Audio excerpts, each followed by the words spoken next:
بسم الله الرحمن الرحيم. الحمد لله رب العالمين والصلاة والسلام على رسول الله وعلى آله وصحبه وسلم تسليما كثيرا. حجية المصلحة المرسلة. مصلحة المرسلة يعني حجتها هي أصوليين تسيدي ورمان بين هلكن كجلينا. ووحنا كصور أن المصلحة المرسلة تعريف كيدي يمارتي أمثلة دي أنواع دي قيبة دي وحاصل كصورنا.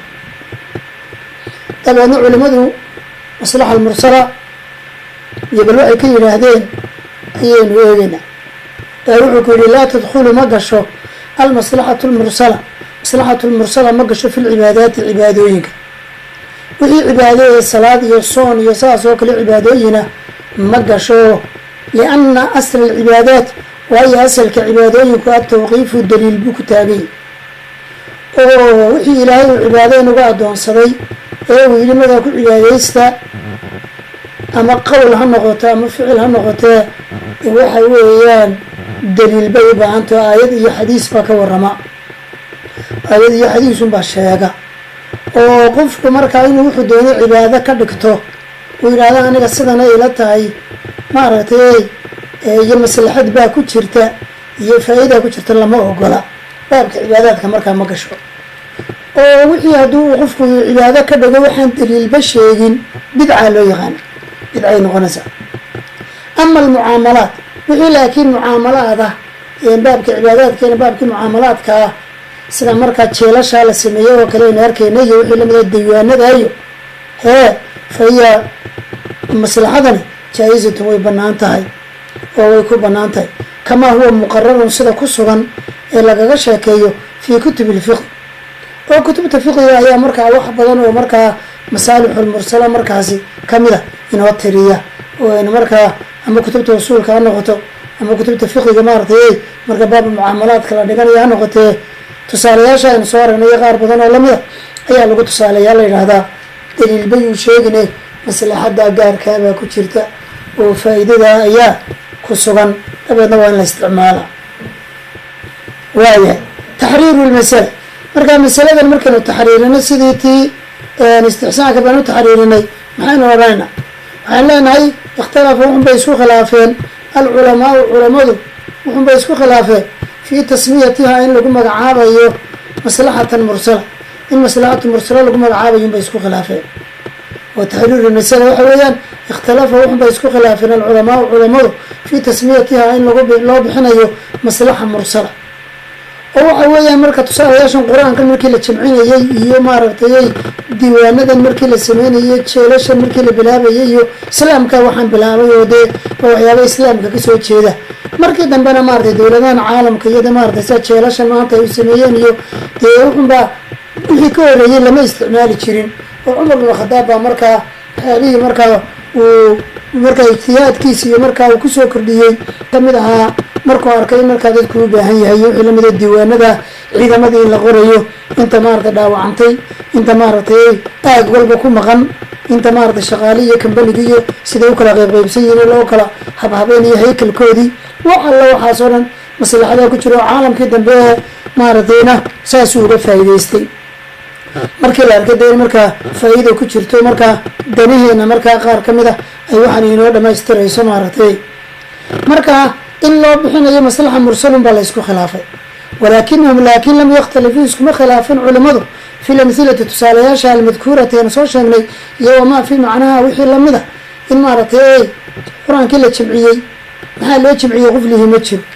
مارتي مركي لسميني تشالاشا يوحن ما ليس كده يعدي متشرتو أوه إن لا استعماله ومركا وحونا سنيين ومدي اللي قصوا كرديه مدي والبا ودين عمركا ومدي فايدة وقال لي هاي والسكو وافقسيه لكن مقع الوضع حنا يو مركي مسألة أن لسوا صاري ما مصلح المرسلة هي اللي ورنتري مسماها مارت لما ورنا يو أيب العلماء يسكو رخ الخلافين ومركا مقع هو على سكو خلافين ضوابط الاحتجاج بالمصلحة المرسلة يعني كسر دبنا مصلحة المرسلة دي ضوابطها هي شروطها مركا لو دغايو او يقول ضوابط الاحتجاج ضوابط هي قاعدوينka lagu xujeysan karo in maslaxat المرسل almaslaxatu lmursala marka la xujaysanayo dawaabidan baa loo eegaa oo wuxuu kuri yushtaradu waxaa loo shardiya liictibaari lmaslaxati lmursala marka maslaxatu lmursala la qiimeynayo waxaa loo eegaa bihalaathati sharaa'ida 3 shardi baa loo eegaa iyo 3 daabit hiya waxay kala yihiin koo an takuuna inay tahay almaslaxatu maslaxadan aynu xaqiijinayna mulaa'imatan mid ku habboon oo waafaqsan limaqaasidi sharci sharciga iyo maqaasidiisa oo maqaasidan aan ula jeedno markaa ama wax diintii ilaalinaya sida qur-aanka la jimciyey oo kale oo xifdi diin diintii buu ilaalinaya ilan qur-aanku waxyigii iyo diintii buu kamid yahay ama maaragtay naftii maaragtay iyo maalkii iyo in la ilaalinayo sida jeelasha iyo diiwaanada iyo wixii lamid a waka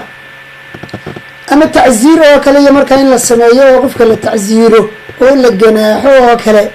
ayada markaa dadka maalkoodii iyo wixii lamid iyo sharaftoodii iyo markaa la ilaalinayo maqaasidu sharci waana sharciga markaa meel uun ama diintii ama nasabkii ama maalkii waana meel uun kasoo gelaysaa oo laa tukhaalifu aanay ka hor imanaynin asalan asal kamida min usuulihi asaladii aynu soo dhiganay asaladii sida kitaabka iyo sunnaha iyo ijmaaca iyo qiyaaska iyo asaladii waa inaana midna ka hor imanaynin ay waafaqsan tahay asaladii laysku waafaqsanaaye al-usuul almuttafaqu calayha waa inay waafaqsan tahay hoosgelaysaayo oo maqaasidii sharcigana ay ilaalinaysaayo xifdu diin iyo xifdu lmaal iyo xifdu nafsi iyo kuwa ay soo gelaysaa shardiga ka labaad an takuuna waa inay tahay almaslaxatu maslaxadani fii maa shay cuqila la fahmi karo macnaahu macnihiisa wa udrika la garan karo wajhuhu wejigiisa iyo waxa loola jeedo calaa wajhi tafsiili si cad waa in loo fahmaya oo waa mahay macquulatu lmacnaa waxaan markaynu samaynayno waa inaynu faa'iidadeeda garananayo maslaxadda maxaa jeelkan loo sameeyey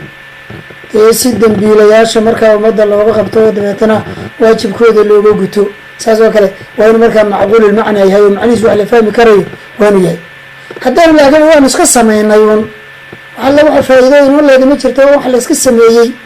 dee mar lama rabo waxaa maslaxa mursalo la odhan maayo ee waa ina meel un maaragtay faa'iido iyo nafci ay ummadda marka uga kordhinaysa saasuu ku yihi marka an takuuna waa inay tahay almaslaxatu fii maa cuqila wax la fahmayo macnaahu macnihiisa oo udrika la garan karo wejhu wejigiisa calaa wajhi tafsiil ka saddexaad an tarjica waa inay noqonaysaa almaslaxatu maslaxadani ilaa xifdi daruuriyin shay daruuro kamid oo daruuriyaadkii shanta ahaa adaruuriyaat alkhamsa waa inay mid kamid a ilaalinaysaa sida diintii iyo maarata maalka iyo naftiiyo aw rafci xarajin ama waa inay dhibaato faydaysaa rafcu xaraj ama waa inay dhibaato meesha ka faydaysaa laazimin taagan oo fi diini xagga diinta kaasoo takfiifan loo fuudinayo dadka oo tasiiran loo sahlayo waa inay markaa arrimaha meel woon ay markaa faa'iido ka leedahay khulaasadu markaa waxa weya almaslaxa almursala tacriifkeedu muxuu noqonaya hiya waxa weeyaan al awsaafu tilmaamaha allatii kuwaasoo tulaa'imu ku habboon tasarufaati shaarici sharci dejiyaha waxyaabaha markaa tasarufaadku wayna faray waxaa sameeya waxaa iska daaya wayna faray iyo maqaasidihi maqaasidii sharcigan waa inay markaa awsaaftani waafaqsan tahay walaakinse lam yarid waa inaanu kusoo aroorin fiihaa iyada daliilun daliil mucayanin gaara min nasin oo nas ah nas marka la alkitaab aw sunna loo jeeda kitaab ama sunna waa inaanu sheegin aw ijmaacan ama ijmaac waa inaanu sheegin markaasaa loodhanayaa sifooyinka noocaasa ee ku habboon tasarufaadka markaa iyo maqaasidii sharciga ee aanu daliilla sheegin ayaa maslaxa almursala la odhanayaayo tacriifkeenu khulaaseynay ayaynu xagga dambe markaa ka sheegnay halkaana waxaynu ku gebagabeynay markaa baabkii maslaxa almursala oo asalkii labaada wadaacan wadi macsalaameenaya wabilahi tawfiiq wasalaamu calaykum waraxmat ullah